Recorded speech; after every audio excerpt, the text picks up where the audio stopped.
Good morning, everyone, and welcome. This is Joe Scarice, your founder and host of the Creative Bird Strategy podcast and Creative Bird Strategies House here on Clubhouse. So, we're going to get ourselves set up here in the next few minutes.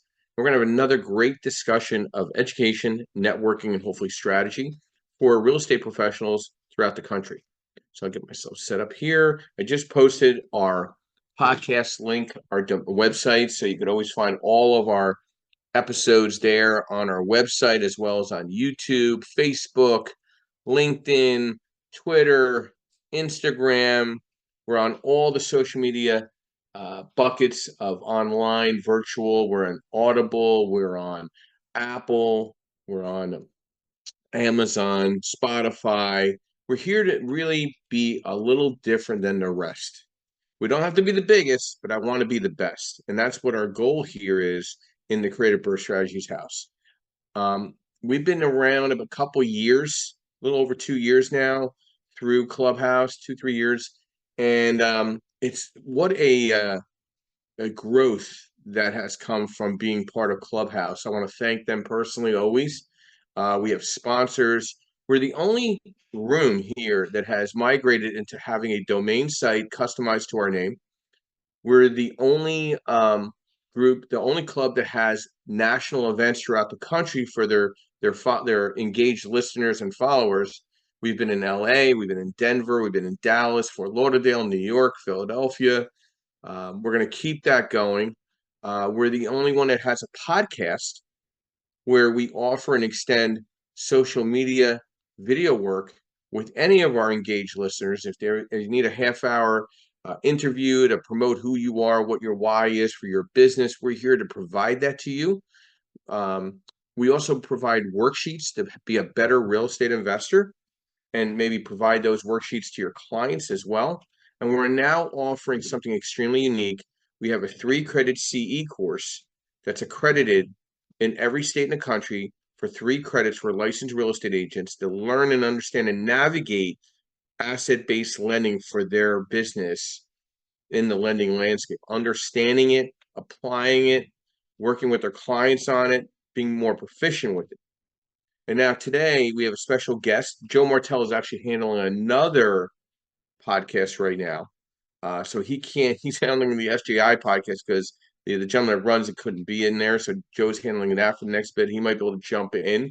So I helped him out a little bit this morning, a little earlier. But I have Yardell Perkins of Perkitech, who's one of our sponsors. And as I call him so kindly, the Oz behind the drape, in orchestrating all of this. I met Yardell through an event that I held for years, um, you know, 10 years ago or so.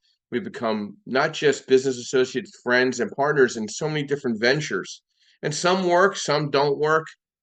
We just keep moving on, moving forward. We have another 3 other sponsors I want to thank. Always MB Capital, my referral partner program with them, where we offer unsecured business lines of credit to our business to business or real estate professionals out there through the LLC. We have also Realty 4-in-1, Linda Pelagas. I want to pay our respects and take a minute here to just pray for her. Her mother recently just passed away. She's taken some time to celebrate her life, and we feel for Linda. I've been there already, and very sorry for her loss. But what a sweet woman to have in our repertoire of experts and strategists in our space. And then Lendmark Capital, who I represent, which is one of the larger asset-based lenders in the lending space nationwide. We're direct private lenders. We provide long and short-term money, construction, 30-year fixed money, multifamily money, single-family through 4-family money, new construction strategy. We try to build that whole piece out for you to kind of help you really scale. Okay, whether you're a newer investor, you just started out of the gate, or you're the investor that has 10 properties, the client that has 50 properties, we evaluate how to scale. So Yardell, this morning we have a really interesting subject. I always like to tackle ones that, maybe it's a jump over the fence, but why don't you give a brief introduction to yourself and who you are, and when you think of mastering social media as a real estate professional, real estate investor, what strikes a chord with you first? Yes. And then what we'll do is after Yardell gives a brief introduction, because we'll go into the subject, I'll give a market update, etc. as well. Go right ahead, Yardell. Thanks for having me in this morning. My name is Yardell Perkins. My company is Perkatech, where we shape and empower connect voices. And my goal is to help organizations build and rebuild their digital presences and platforms. The half joke I like to tell people is that we did not choose the real estate niche. The real estate niche chose us. Because just as Joe mentioned, when I first set out on my own, like the next day that I left the job, I went to one of his events. I started going to more of his events, and we just started talking, and he allowed me to help him with his assets. He liked my work so much that he allowed me to come into his rooms and his network with other individuals like yourselves. So I very quickly learned about the specific needs of people in the real estate space. So as far as what I think social media means to realtors is it's really the social part, because the way the markets are and how there's so many people in the space as is, you really need to have some way to not necessarily set yourself apart, but to just be able to get your name and your office out there to tell people, hey, I'm here, I'm ready to help you, I'm looking to have conversations. And as I'll get into a little bit later, the social media part of that is more social than media. I'll just leave it at that for now. Yeah, there has to be a consistency, is what I'm telling you. And I think for me, and I think I scare Yardell sometimes, it's the consistency and continuity of social media. You have to be in it every day. It's not something you go back to. Hey, I've been off of the internet for the last 3 days. No, no, no. You need to feed that bird feeder every day. So let's first go into the market and talk about the market this week. Okay. Very interesting market in regards to volatility. Inflation's not going away. Okay. We leveled off at about 7.45 on the base rate for the conventional side. How that reflects on the commercial side, our base rate moved up about a quarter point, went from 6.75. Rates are starting now at 7% on the 1 through 4 investment. On the commercial multifamily 5 through 25 units, we're probably somewhere about 7.5% on 30-year fixed money and above. And I still don't think that's bad, because the average industry rate over the last 40 years, again, has been 7%. So I think we're right in that heap. The problem is inventory is getting a little stagnant. Most of the investment space environment is off market. Realtors are starving to death because they just don't know how to grab onto the investor base, because there's so much money being poured by these wholesalers and off market players. Nobody's training the realtor to work the off market opportunities via social media, and everybody else but them are light years ahead. They have VA services. They have social media pages, squeeze pages, AdWords. They're pumping thousands of dollars in a month. And they're the ones that are feeding now the realtors the opportunities for their clients, because a lot of stuff's just not hitting the MLS. But the MLS is starting to get a little thick with some opportunities as well, again, depending on what market you're in. But rates did level off around 7.45 on a base rate there. Personal savings rate falls to about 3.2%. So again, cost of living isn't going up, and survival is kind of getting tighter. So you got to really keep an eye on it. Rising costs are affecting home affordability. So that was another article that really kind of caught my eye. Housing supply surges about 50% in metro areas, and many sellers are forced to slash their prices. So based on crime and what's going on with the illegal immigrants coming into all these cities and not controlling the border, it's now impacting the urban settings, where most of these cities are turning into rental markets. People are just trying to get the hell out of Dodge. Okay. Let's be honest, gun sales are at all-time high in most suburban markets of every metro city in the country. So it's something to watch. It'll be very interesting as we go into the presidential voting election this year, where we end up. from a safety perspective in the urban settings, we have Yardell and I have offices in Center City, actually in South Philadelphia, and I'd be a little concerned myself to go in there at time to time. I mean, I feel safe, but I still keep my eyes wide open. And but again, I think a lot of people from a living perspective, from an education perspective, and from a safety perspective, and the police are overwhelmed. I think you're going to see the suburban and rural settings do extremely well. There's still a steadiness in acquisition in the suburban corridors of all the metro cities, but now you have a very heated competition by your investor going up against a home buyer on a lot of these Class B, B plus markets, because the rental market is very, very solid still in those markets. But I also posted the article on this subject today on my LinkedIn and via Facebook. But I want to thank anybody that looked at my more recent article, that was on how it has build to rent impacted the housing rental market. It has gone viral. I'm currently over 18,000 impressions on LinkedIn. I want to thank everybody for that. I don't know how it went viral like that. I didn't think it was that. It was good. I thought it was a good article. It was a 2-minute read, but it has gone viral.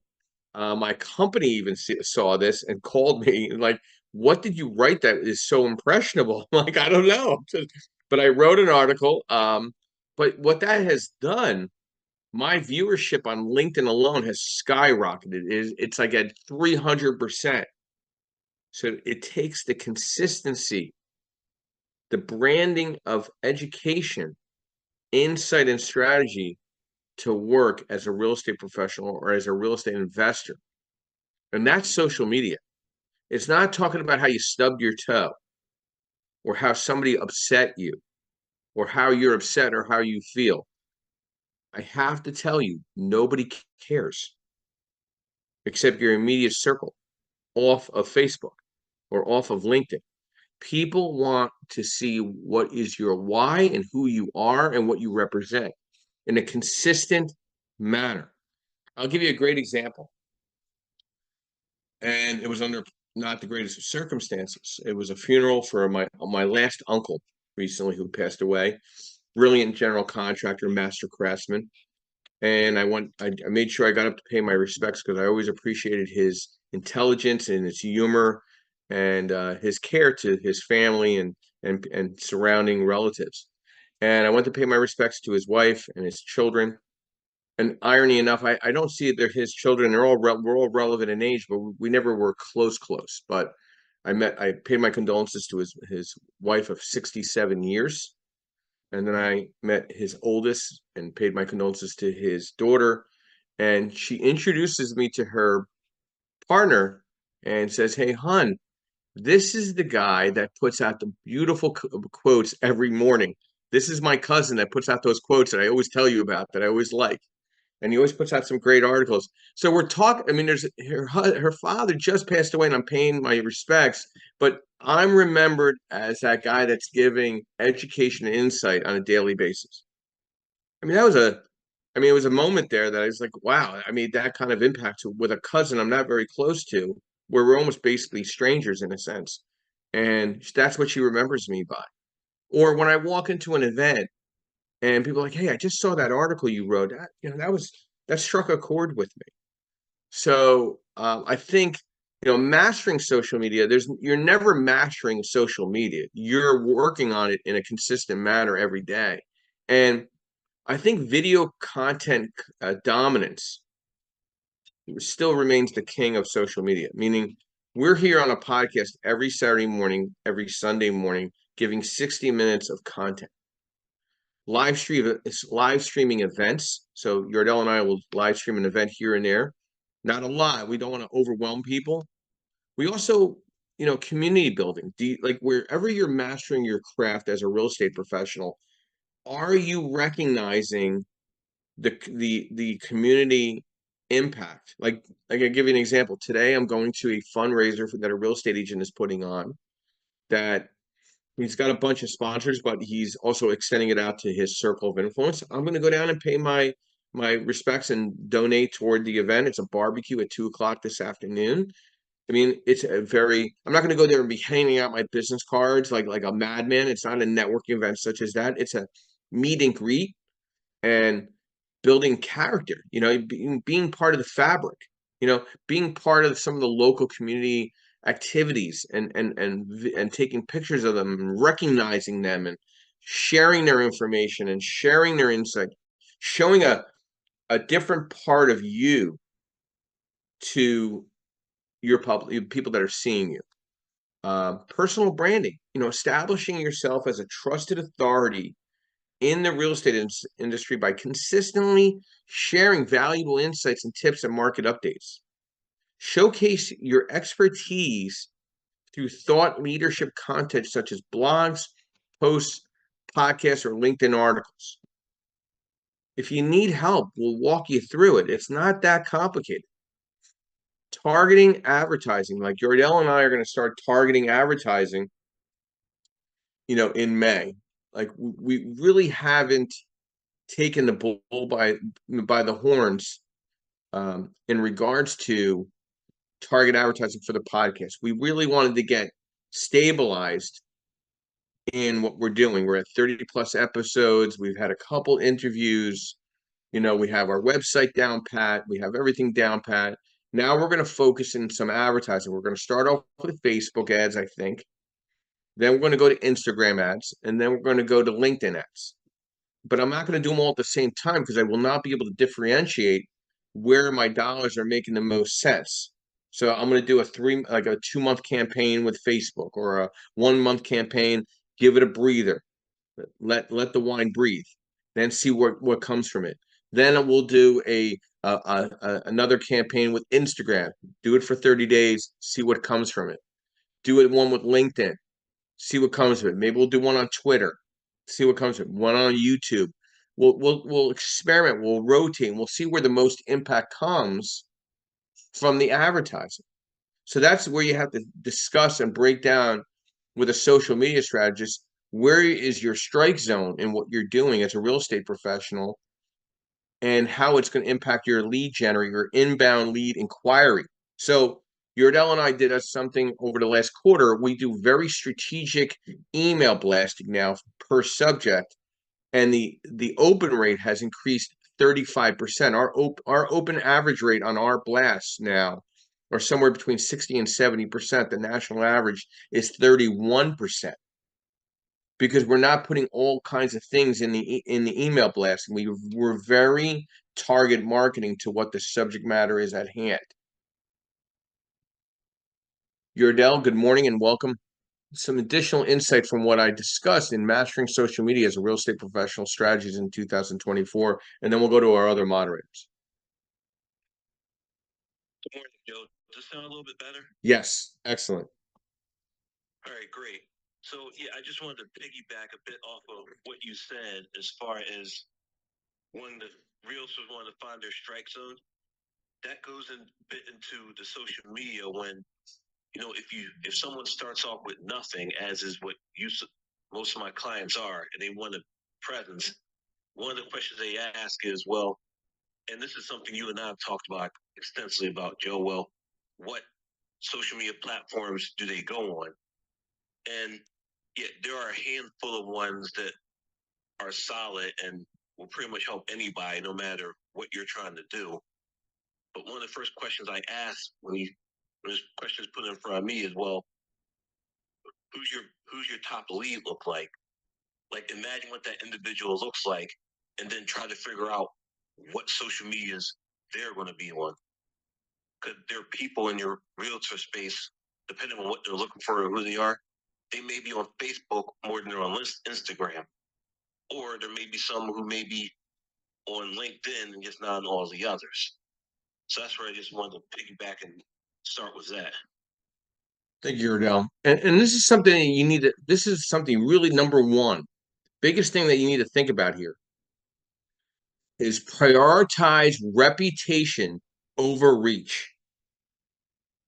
Prioritize reputation over reach. The key to successful social media marketing is to build meaningful connections with people in your farm area who want to buy or sell real estate, right? That's your target, right? So reputation over reach. We'll go to the ladies first, of course, the roses amongst the thorns. Good morning, Melissa, and welcome. Brief overview, who you are, what you do, and thoughts to our discussion this morning, mastering social media as a real estate professional. Hey, good morning, Clubhouse. Thanks for having me up, Joe. I had to hop on this one because it is kind of near and dear to my heart. My name is Melissa King. I run One Last I LLC, virtual assistant here in West Michigan. I'm a realty, bookkeeping, and admin professional, also a licensed referral agent in Michigan, and a notary. So I do a lot of different things for my clients, and they are all in the real estate industry. And kind of like Yardell was saying early on, I was an admin assistant. That's what I went to school for, business school. And I kind of fell into real estate, didn't really seek it out. I fell into real estate when I started working for a commercial property management company in Lansing, Michigan. And I got my real estate license there. And that's kind of just evolved to what I am today. And I'm running my own virtual assistant business since 2009. And marketing is so important for everybody. And that last one you hit on, Joe, reputation over reach. I wouldn't say just social media. I would say all marketing. You want to do your reputation over reach, because if I hadn't run myself as an integrous person this whole time, especially doing bookkeeping, I would not have the clients and the long-term clients that I have today. So, and yes, be consistent. You do a lot more than I do, Joe, but I am only posting twice a week. My two favorites I focus on are Facebook and LinkedIn. And I'm even surprised by, the impressions I get. I reposted your information about Joe's morning shows, and I got 17 impressions, and imagine what I could be doing if I did a lot more. But I don't have the bandwidth in my business right now, so I'm kind of leveling up a little bit at a time, because I want to be able to deliver to my clients and keep that reputation that I have. And the last thing I want to remind everybody is, when you're on there, be relatable. Especially like Joe is, all of us here, just be relatable so that people can trust you. I mean, that's the best way to grow any business. That's all I got, Joe. Thank you. Thanks, Melissa. And you touched on something that really caught my ear because I'm a networker as well. So I'm more attracted to a mastermind room of real estate investor group meetings of 25 to 100 people. Why? I want to get there a half hour early, because being early is on time and being on time is late. Okay. And I go in there and I appear, at least to a lot of people as they're coming in, as the host, one of the hosts. I'm not. I want to be there and welcoming people, and then introducing to them to others, getting their information. But the key is to follow up and follow through with those individuals. Every single person I get a card from, or get their click card or their online information, they get a follow-up email within 24 hours while the skillet is still hot. Every single one of them, I try to find and identify and click and connect with them on LinkedIn and thank them for their time. And if there was something niche-y, I reference that in either the email and the LinkedIn connection request. I also put them in my drip campaign. Yardell and I put them in our drip campaign. So, and then I also connect with them, or at least request to connect with them through a lineable right away. Boom. Now, if there's nothing going on right that very second with them, they're at least in my capture environment in the future. I'm going to give you a great example. I went to an event a year ago in New York City and met some gentlemen there at a networking event breakfast. I'm refinancing two of his buildings for $1 million a piece loan amount each a year later. A year later, it took a year, but we were consistent with one another. He gets my emails, and he's just ready to go today. So writing scroll stopping hooks when you're putting education information out in front of people after you connect with them is extremely important. Focusing on a story and bullet pointing the information down. So, like, I give an example. LinkedIn always asks me to give insight to a subject. They get one on every single request. Focus on the story, but break it down into bullet points. Okay. People like to read a small little story, give them enough breadcrumb where they feel compelled to do either a comment back, a private inquiry back to you, or even a phone call or an email. And make your information on your social media buckets visible. Phone number, email. It's so amazing how so many real estate professionals, you can't find their contact information anywhere on their sites. It's like, where are you? Like, how do I call you? And embrace the cringe. People get uncomfortable about marketing online. Just post something. So post something about a restaurant in your area. Post something about a coffee shop in your area. Post something. Listen, it's either good or bad news. Hey, like this past week, a massive bank just took a shit in South Jersey, which I saw it coming anyway a couple of years ago. You got to talk about that. How is that going to impact and ripple the market, right? You got to talk about that. Is there opportunities or is there disadvantages? And then get some people to chatter. And if somebody gives insight to whatever you're writing and they took the time to make comment, you damn well go back in there and reply back to them in a kind and courteous way. And optimizing your profile for conversations is key. Creating content every single day.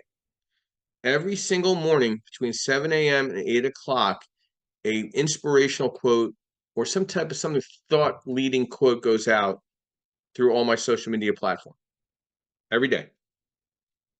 That's it, every day. And there's one young lady that responds every morning and wishes me a good morning.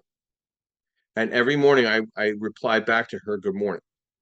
Because I have to identify the respect level, because I might have to run into that young lady somewhere at an event. I want it to be welcoming. I want to give her a hug. Like there's a virtual relationship there. I just want to give her a hug and say, hey, thank you for recognizing that. Creating a content calendar. Put responsibilities on a calendar. There's nothing wrong with having a calendar book. Yardell knows I have a calendar book that I bring with me. I just don't have it all on my phone. And hiding behind your real estate, like if you're a broker or a service provider, don't hide behind your company. Get in front of it. Be the leader in the company in the social media landscape. I want to be the bull in the china shop always. And then avoiding posting a variety of content. So I'll give you a little funny thing. Tomorrow I started yesterday, but I'll be putting together my crab gravy, which I do twice a year. Yardell will get to experience that again. I will post the crab gravy, and I will get inquiries from people about the crab gravy, about other things. Okay. And guess what? I actually get loan inquiries about it or strategy discussions on real estate. You would think, how the heck that happens? But it happens. Also, there's a video out there that's still streaming around here and there. If you could catch it, when I was much heavier, about 390 pounds at the time, where I raced somebody in a running race. It's gotten over 60,000 views over the past 5 years, maybe 70,000 views, where I beat this guy in a 40-yard dash, where I was like way overweight, but I beat him on it was really funny, but I got inquiries about it.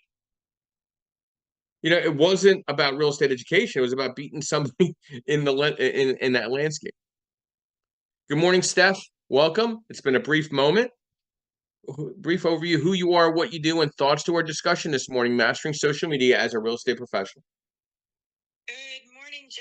It's It's Saturday morning, so I have my little business partners around and they are ridiculously unprofessional. So y'all might just have to deal with that. That's all good.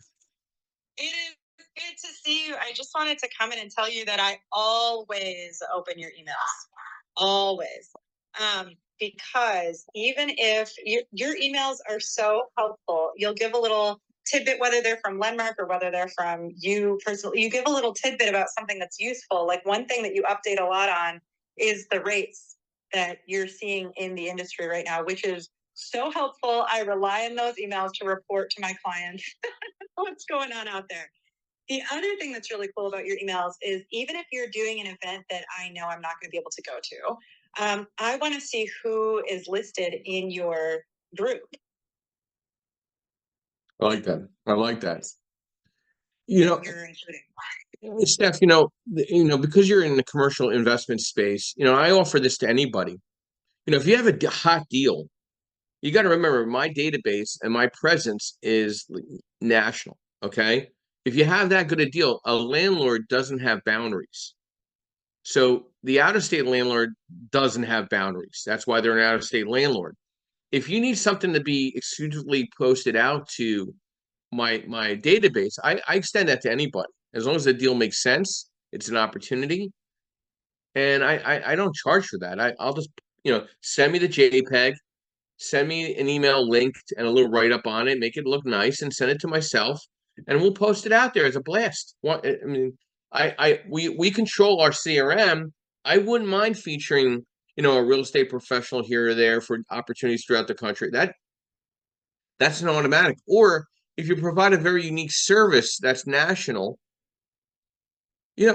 email me, send me your write-up, send me your JPEG logo or whatever the art, the advertising. We'll put it out there for you. Sharing others' information also is very important. Recognizing potential individuals that are in your power team is very, very important in social media marketing and platforms. And and those platforms rank that and take that in consideration to being seen and being a giver and not just a taker. So I want to make sure everybody understands. I'm offering that to anybody that's listening in. Hold me accountable to that. If I could help push an opportunity out on your behalf, I'm going to first review it, of course. I'm going to vet you, of course, as well, because I'm just not going to put something out that could put me in a circumstance.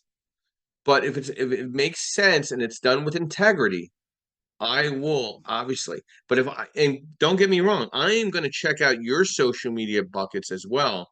There's certain people that, they want to work with me, and then I look at some of the stuff and comments they make on Facebook or LinkedIn. I'm like, I don't know if I want to be in the same stable as these guys or gals.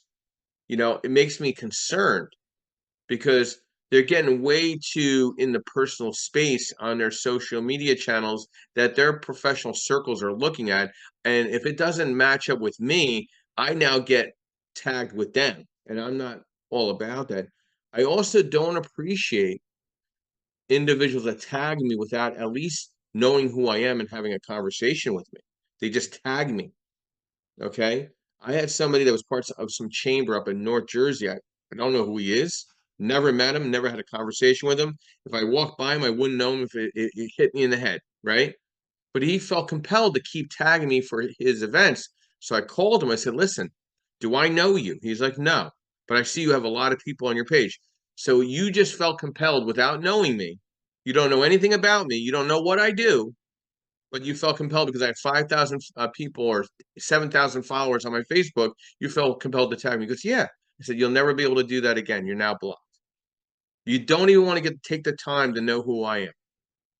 You don't even know what I do. So you're now blocked. Is that okay? He's like, no. I said, well, then are you going to take me out to coffee or we're going to have a video Zoom call? Because I'm very straight to the point. If anybody's ever met me, I'm extremely direct. Okay, I thank my mother and my father for that. Because you know what? You peel the Band-Aid off, you eat the frog, swallow the frog, get it out of the way. It works out a lot better. I should have been like this years ago, but I am like this now. And and things then blossomed. Now he understands who I am. I understand what he does. He's now unblocked. I said, listen, you can't tag me all the time, but you can recognize it once a week. Okay, is that fair to say? He goes, okay.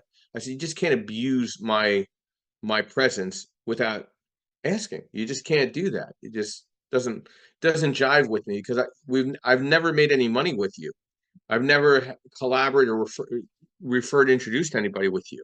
So like, where's the passion of partnership in that? So social media is also a partnership with a lot of people. So you need to think about it right now in your mind today.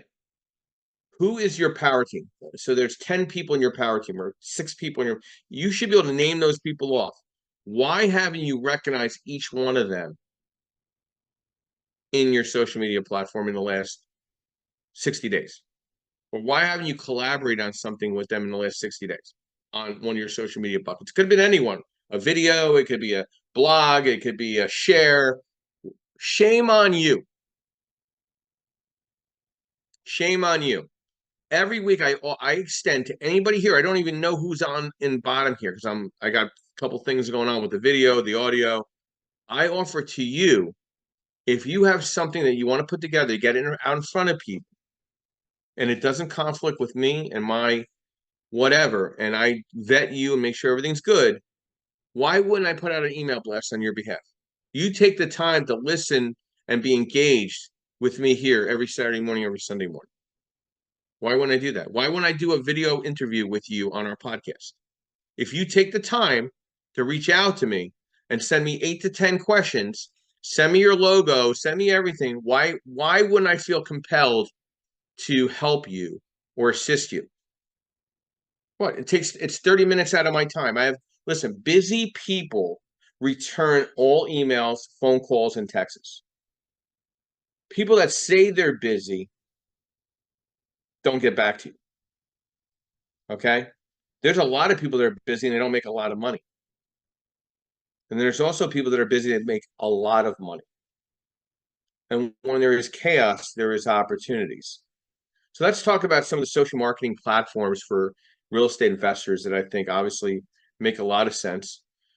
And you're probably going to think I'm going to say number one is Facebook. Well, you're wrong. Number one for me is having a perfected Google business profile to be found immediately when you do a Google search. Okay, that Google is the million-pound gorilla. Now it's no longer the 800-pound gorilla; it's the million-pound gorilla. You don't Yahoo something when you look something up. You Google something. So don't you think your Google business profile should be strong? Don't you think your analytics should be there? Shouldn't you consider Google AdWords a small light campaign, consistent, continuous? It's almost like religion. Whatever religion you follow, you don't follow it just on Sundays or Saturdays or Fridays. You follow it every day. Whatever church you follow, your church is where you're sitting. It's not where you go to on a Sunday morning at 9 o'clock. All that is bullshit. That's just for the people that are just, trying to make up the difference during the week. Okay. Be consistent. I learned that. Where I learned that those 2 C's, most unusual place. I was invited to the Brooklyn Tabernacle when I was a young man. I think I was like, I don't know, 20, 21 years old. And the pastor said the most important 2 C's in your life is consistency and continuity. It had nothing to do with religion, but it does have to do, we're in a spiritual experience in our life, right? And social media should be part of that, right? So Google is your base. And then what do you think the number 2 is? Still ain't Facebook. Sorry, guys. It's LinkedIn. LinkedIn is one of your most important platforms. Why? It's your resume. It's who you are in business as a professional. Perfect your LinkedIn profile. Even hire somebody. I actually hired somebody, I think it's about 7 or 8 years ago. She is fantastic. Bryn Tillman. You could find her online. Brilliant LinkedIn specialist. I love her. She's just big heart of gold. And it was the best investment I ever made. And I mean, once she helped me perfect my LinkedIn, I was able to just work from the perfection that she created.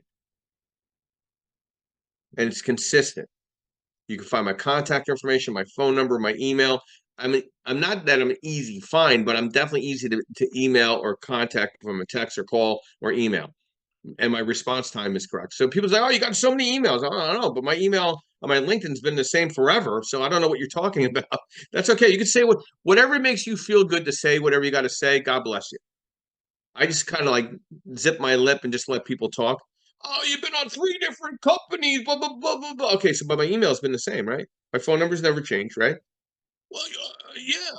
Okay. So you called me, right?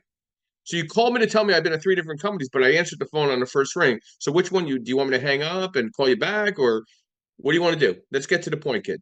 Okay. So LinkedIn is very important. Google LinkedIn. Next is Facebook. Take that LinkedIn content, take that Google business profile content, and transpose that into your Facebook content. Then build out that Facebook business page or business pages, depending on different venues or what you're involved with.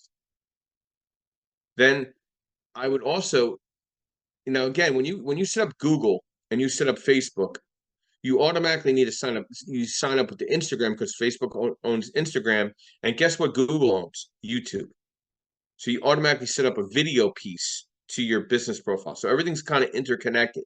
They all own one another.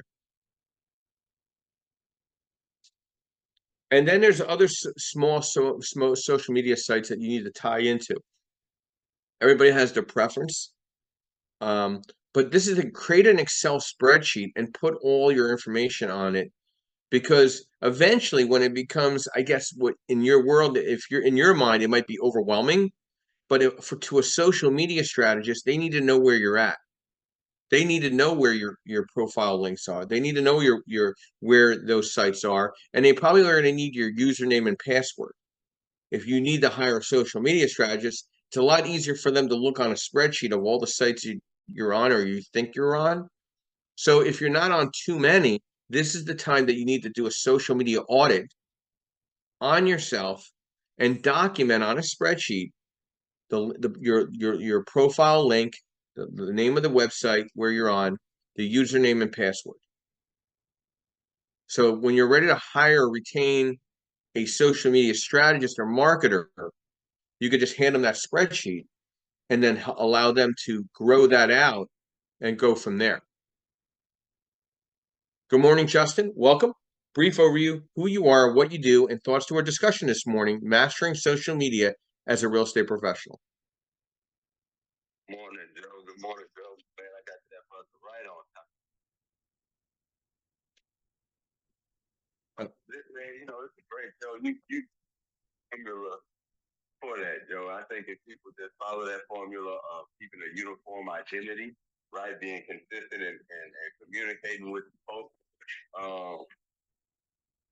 as people reach out to them, and then just being honest about the level of experience they have with the material. I think it needs to the content and the material needs to relate to who you are, and it needs to be building right as to where you want to go. So these are things I keep in mind. I'm just I gotta kind of keep it discreet about why I'm waiting, another month or so to completely, and when I say completely, I mean start from scratch.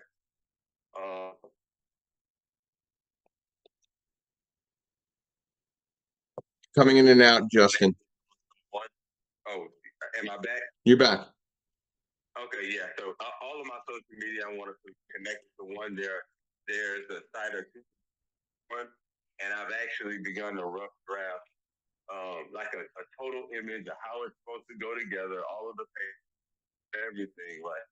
And I want to just start fresh and do it like that going forward. I think the world is shifting. Yeah, I've been around through the internet stages and grown through that, but I do feel like it's time for a rebirthing as I present myself to the world. No pun intended. That's the name of my brokerage. So, yeah, Joe, definitely. I think it's important. It's the only thing people have to identify you by, unless they have professional experience with you. And a lot of times they won't even get to that point if you don't have the right presentation. So, and that's from real life experience. So, those are my opinion on that.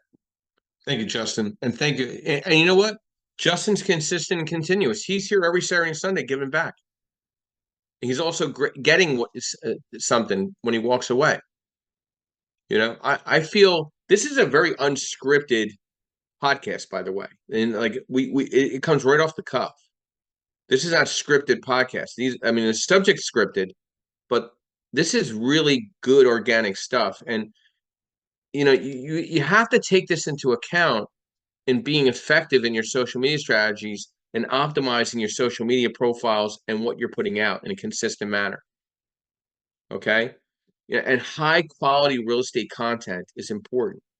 You need to break barriers in what you're doing. You got to get to be a little uncomfortable. Like some of the subjects that we tackle, I'm not telling you I'm an absolute expert, but I'm tackling them because I think they're relevant for research and relate to real estate in one piece or another. And sharing also success stories, not beating your chest like a gorilla, but sharing success stories in a nice, passionate way, or recognizing somebody and thanking them and taking the time personally is a very emotional and very personal thing. And I think some sites have gotten away from that. They're not as personal. I think they've gotten where you're looking through a shower drape. And I know Stephanie wants to discuss Bigger Pockets, and that's a site used to be I felt one of the most powerful real estate sites out there. And I still think it has a necessity, but it's changing, it's evolving a little bit. I do think it's a site that you want to be on, but I think you need to be a little more cautious to maybe some of the commentaries now. I do like David Green. He's definitely not Justin Turner, but I definitely like his approach. I know he's former, I think he's former law enforcement, but he's a straight shooter, no bullshit. And I met him down in Bigger Pockets. I did enjoy that event. It's a very well orchestrated convention, but you got 3,000 people there, so it's almost like drinking from a fire hose. But Stephanie, be nice, be nice, but thoughts to Bigger Pockets and how it relates back to you as a real estate professional, because you're not just a real estate agent, you're a general contractor, you're an investor, you're an influencer in your market. So some thoughts to Bigger Pockets as an ad as a real estate professional. Yeah, okay. I was going to ask if you wanted to drop a referral link, or if I could. I didn't want to. No, go ahead. I mean, you can put it in the comment. Yeah, there we go. So I think this will make it so that you're automatically friends with me. Bigger Pockets, if you guys are not on there, the soapbox is a good one, Joe. Yeah. I am terrible with social media. I need to get my Facebook going. I need to get my Instagram going. I've been ignoring LinkedIn for a long time. I have put 110% of my prospecting and social media effort into Bigger Pockets. Now, I got to say, I don't listen to their podcasts and I don't buy their books. So I have no idea what they're preaching these days. But this has been the most powerful platform for me by far. 4 years ago, and I've been on the platform for about 10 years now. So Bigger Pockets for me has completely created and shaped my career. So if you're not familiar, you need to get on there. I dropped my referral link, and this is it's whatever. I don't even know if it gives me a credit or what, but it'll make it so that I'm connected with you. So that's in the chat. This is basically forums. It's kind of like Reddit, but strictly for real estate. And they have paid levels. You don't need to do the paid levels. The way I use Bigger Pockets is, for 10 years, I was just heavily involved in the forums, and I set up keyword alerts. So anytime someone mentioned Binghamton, New York, Ithaca, New York, Syracuse, New York, first time flipper, these kinds of phrases, I set up keyword alerts. So I would get an email anytime somebody posted about those topics. And it was really broad at first. I did like new investor, BRRRR strategy, right? So I've had to hone in since then. But anytime, I would just jump into the conversation immediately. The second I got the email, I would go straight to the forum and respond.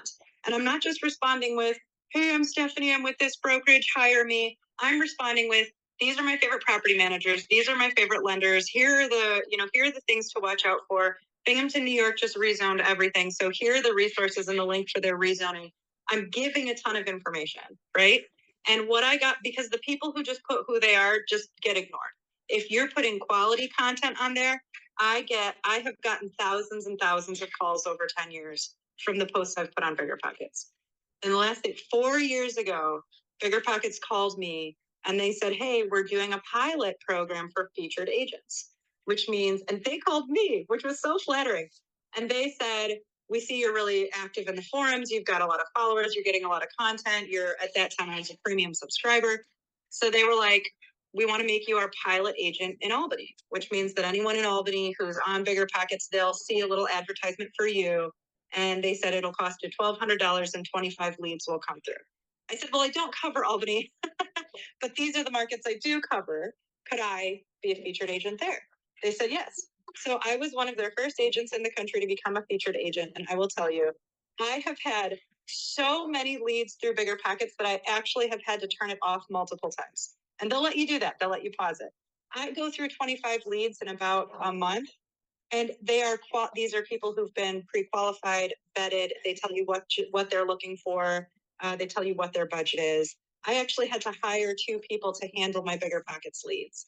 The best lead I ever got from Bigger Pockets was about a month and a half ago. A guy got connected to me through Bigger Pockets. And I said, I'm chatting with him. He's telling me what he's looking for. I'm like, yeah, okay. Because you just get a lot of people. I said, send me your proof of funds. This guy sends me proof of funds for 10 million. Turns out now we're doing the biggest multifamily deal in Syracuse in the past 5 years. And he didn't look for any other agents. He didn't hold on, buddy. He didn't interview anybody else.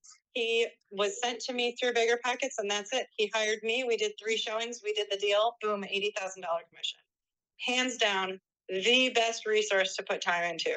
So I'll get to the other stuff, but I wanted to make sure that we talked about Bigger Pockets because it's just such an amazing thing to get involved with. Well, it's funny, Steph. I've been following New York State heavily, as you know, and I see some massive opportunity in Ithaca, North Syracuse, obviously Syracuse, because jobs are moving there. I like Albany a lot because the cash flow.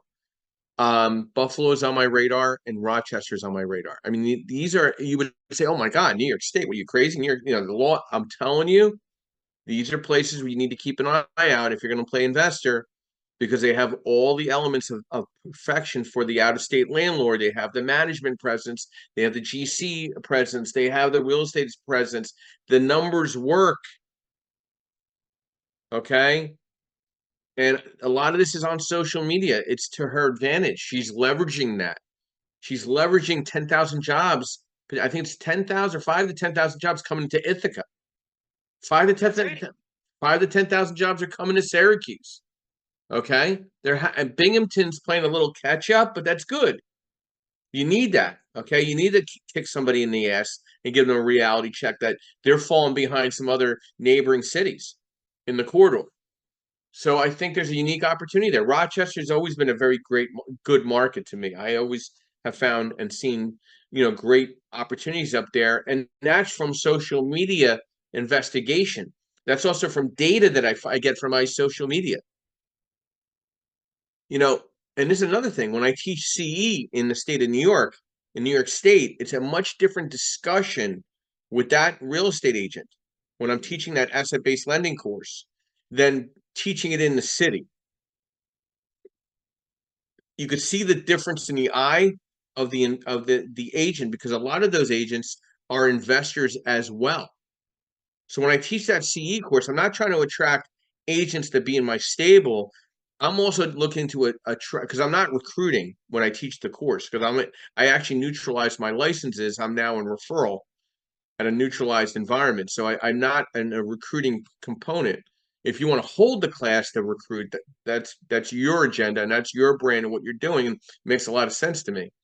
But what I'm seeing is the investor agent, the agent that is also an investor, coming to to that accreditation course for the betterment of them understanding how they can grow in their market.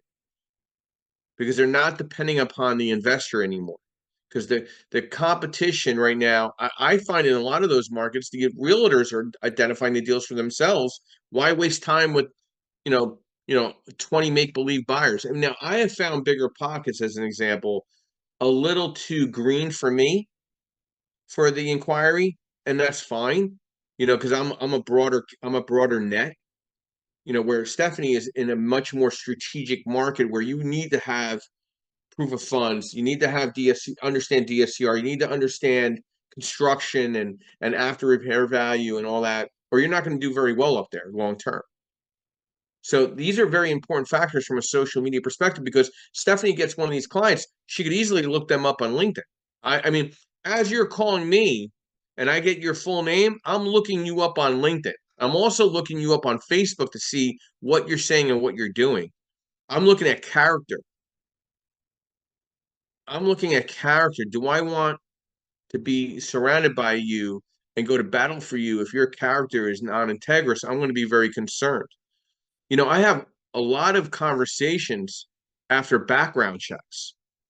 Believe me, more than you would believe in the investment space. And it's okay. I'm not Dr. Phil, but I'm here to understand why this is on your background, right? I'm not here to critique it or be constructive. I just need to understand it. Because do I want to have your loan in my stable with whatever comes up on your background as well? So the same for your social media and your branding. You need to have a social media individual that has VA connections and services and understanding graphic work and small website design to be the better real estate professional. It's extremely important. So like when we started here in Clubhouse, I never realized it was going to roll out all this other layers to the creative birth strategy, name, right? So when I go into an event, I'm not just a direct private lender. I'm not just a licensed real estate agent. I'm not just a CE instructor. I'm also a podcaster providing insight and strategy in the real estate industry. That's my 30-second why and who I am. I'm an investor. I understand what you've gone through. I've made mistakes like that. Yes, I get it. I've made successes like that. I get it. I draw relevance from my own personal history over the last 30 plus years. I don't want to appear uh, like a dinosaur in the industry. I want to always identify opportunities and be abreast of the market. You want to be like that too in the social media realm. It's extremely important. You want to draw relevance to what that person you're meeting in person and bring it back into the social media realm and nurture that. Your social media platform is a garden, and what you feed it will provide growth or it will provide nothing. You pick your palette, right? You pick what direction you want that social media garden to look like at the end of the day. That's important. It's a garden. You need to know how to feed it. You need to know how to provide it. Like I had a lot of pictures. Like pictures are very important. Like I get a kick out of some people that are Photoshop their pictures where you meet them, I don't know who they are. I'm like that's, I'm like I need to take a double take. I'm like, have I met you before? Oh yeah, we're connected on LinkedIn or Facebook. I'm like, okay. I can tell you that picture I have on here is no more than 90 days old. I paid $300 for 5 really good professional pictures. The only thing they didn't do for me, they didn't make me taller. But hey, what are you going to do? So, but again, those pictures are consistent. I want people, when they see me walk in the door, hey, you're Joe Scarice. Hey, how are you? Oh, I met you a year ago. Oh, great. Thank you for recognizing me. I'm not really good with face recognition all the time, and because I meet so many people per week. But hey, what did we talk about last time? Let's get into it. How's life? Everything good? If we're at an event, I try to get something from you, and then I try to make an introduction to somebody else about that to draw relevance, not to hand you off, but to kind of help you build your network as well. And that's the same thing you need to do in social media. Yardell, your final thoughts in our discussion, mastering social media as a real estate professional. Yeah, so the last thought I just want to make very quickly, I know we're getting to the hour mark, is to just further codify something Steph said in her story, which is to say that your social media presence is more about the social than the media, and different people are social in different ways. And as Joe mentioned, there's a handful of ones as a foundation you're going to want regardless. You're going to want your Google page, you're going to want your Instagram, going to your Facebook, all those. Chances are those will help anyone no matter what. Past that, if there are platforms apart from those that you're more comfortable with and that you feel like you can swim in more easily, you stick to those. I was talking to someone a few months ago at an event, and she was a realtor. She has all those social media platforms. She was on a pause, again, as Steph said she was, because she needed to turn off her social medias. Her two social medias that she's using, they're TikTok and Snapchat. Those are ones she likes. Those are ones she's comfortable with. She's running real estate on those all day. And she said, listen, she had to turn those off because she needed to sort through the leads she already has. So similar to what Stephanie said, she's more comfortable in bigger pockets. She had to turn hers off. So I just want to leave that to say, try not to get too hung up on a specific platform or group of platforms. Yeah, you want the foundation that Joe mentioned, but don't think that that foundation has to be the house and you can't add any other rooms to it or just have something else. And thanks for having me. That's all I got. Thanks, Yardell. And if whatever site you want to focus on, burrow that hole. But let me tell you something, you better be good with your follow-up skills and your contact skills. You need to make sure you're a good communicator, or you will drop like a rock. Your reputation of brand will go down. So it's very important. So let's get some final thoughts briefly from our moderators this morning. Justin, your final thoughts in regards to mastering social media as a real estate professional. Yeah, like I said, man, it's consistency is key, man. What they see is what they're gonna make their decisions based off of. So get yourself a plan together. There's been some really good information provided here today, and go ahead and execute it and watch the results. Thanks, Joe. Thank you, Justin. Melissa, your final thoughts in mastering social media as a real estate professional. I would actually just give you guys a final hack. If you are using a password manager, and you have all that information for most of your social media sites already, and you should be able to download some kind of Excel spreadsheet from that if you are interested in picking up a media plan. So check into it if that's what you guys want to do. Thanks. Thank you. Steph, your final thoughts in regards to mastering social media as a real estate professional. This was awesome. I got a bunch of really good tips and I appreciate it. Your rooms are always helpful, Joe. Thank you, Stephanie. And my final thoughts to this discussion this morning is be present. Be consistent, be continuous, be passionate, be intellectual, be educational. Don't be confrontational. Nobody cares about your personal opinion. They care about who you are and what you do in your profession on your social media profiles. If you don't have a job and you're retired and you don't really give a rat's ass, hey, God bless, go do what you got to do. But till that day comes, you are a professional in your field and you need to act accordingly. And what you put out is what you attract. Karma is real. There is no good or bad luck. It is absolute karma. You surround yourself with the right people, you attract the right people. And going to certain type of events more than others, you can almost feel the vibe of what your return on your time and investment is. It's the same thing with social media. I want to thank our sponsors, Lenmark Capital, Perkatech. Guest speaker here today is Yardell Perkins, MB Capital, and Realty 411. And we'll be back here tomorrow morning, and we're here every Saturday and Sunday, 8 a.m. and 9:30 a.m. on Sundays, 8 a.m. here on Saturdays. I'm thinking about adding a Sunday evening wrap up to the week.